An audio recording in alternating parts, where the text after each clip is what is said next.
Severe weather threat for tomorrow, though the area of most concern has been shifted a little bit towards the east across eastern Arkansas into parts of Mississippi and Tennessee, but certainly not out of the woods for central Arkansas, as still some thunderstorms will be intensifying as they move through central portions of the state. But western areas, a little bit less of a risk. Not none, but the severe weather threat a little bit lower, and I'll show you why coming up in just a second. Flash flood watch also in effect for parts of central, south central, as well as eastern Arkansas, with the potential for another inch or two of rain, even up to 3 inches of rain for parts of far southeast Arkansas. Lesser amounts farther north and west, where the flood risk is much lower. We have a band of rain, a persistent band of rain moving right across central Arkansas this evening, so just kind of nasty. Not so bad north, but south Arkansas, some heavy showers moving back into the area. You can see that rain now moving through portions of central Arkansas, including the Little Rock area, back down towards Hot Springs along the I-30 corridor. Just kind of a messy, nasty, cold, chilly evening, and I know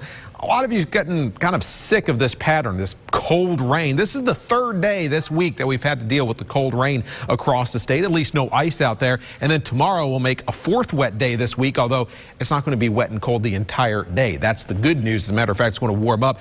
By the time we get in the afternoon, how about some sunshine? But we still have to get through that severe weather risk first. Some showers starting to increase across south Arkansas and north Louisiana as warmer air pushes on in from the south. Notice some lightning starting to show up, indicating we are starting to get some storms pushing on in as we get a warm front pushing north. Really not much of any severe threat for the overnight hours tonight, although a couple of isolated thunderstorms. The severe threat is going to ramp up tomorrow as we get our big piece of energy coming out of the southwest into the plain states. This has actually dumped some big amounts of snow around Flagstaff. Las Vegas had some snow. As a matter of fact, Vegas has had more snow this winter than Little Rock. Can you believe that? Well, that storm system is going to pull up some of that warmer air that's just on our doorstep. Notice we have this warm front just to our south. That's what's pushing towards us, and that warmer air is going to stream up ahead of that approaching system, and that's what's going to fuel those potentially severe storms. Right now across the state, very chilly north, upper 30s, only lower 40s, northern Arkansas, mid 40s across central Arkansas, but a little bit milder south and east as that warmer air beginning to push on in from the south with temperatures in the 50s. Crane current conditions camera along I-30 near Alexander showing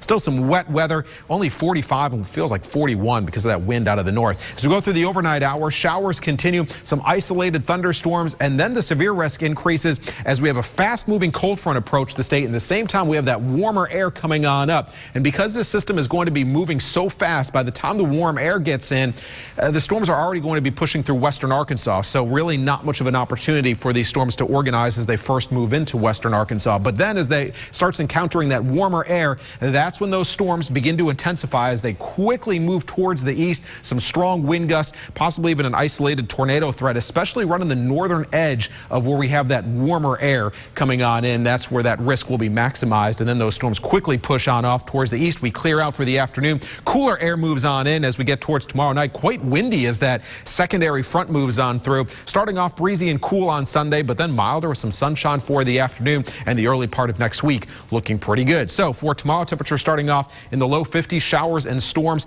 really starting to move on in, especially as we get towards about 9, 10 o'clock. That's when that severe weather threat really ramps up. But then those storms quickly move on east, and by about 3 o'clock in the afternoon, those storms will be out of the state. And as we go into the evening hours, very breezy and turning cooler. So by this time tomorrow, no more rain across the state. Here's that 7-day forecast. Storms for tomorrow, breezy on Sunday, but pretty mild for the afternoon, up into the low 60s, and temperatures generally in the 50s as we go into the middle part of next week. And the good news is most of next week looks generally dry. So we get to dry out a little bit after this stormy beginning of the weekend. Kevin and Donna.